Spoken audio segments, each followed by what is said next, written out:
টাকা পয়সা ধন সম্পদ থাকলে সুখ শান্তি আসবে এমনটা নয়।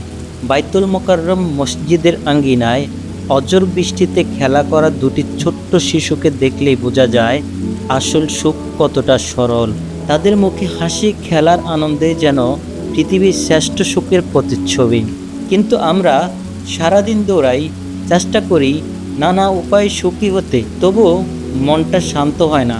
কারণ সত্যিকারের প্রশান্তি শুধুমাত্র আল্লাহর কাছ থেকে আসে। এটা এমন এক দান যা জোর করে অর্জন করা সম্ভব নয়। তবে একটা সহজ পথ আছে।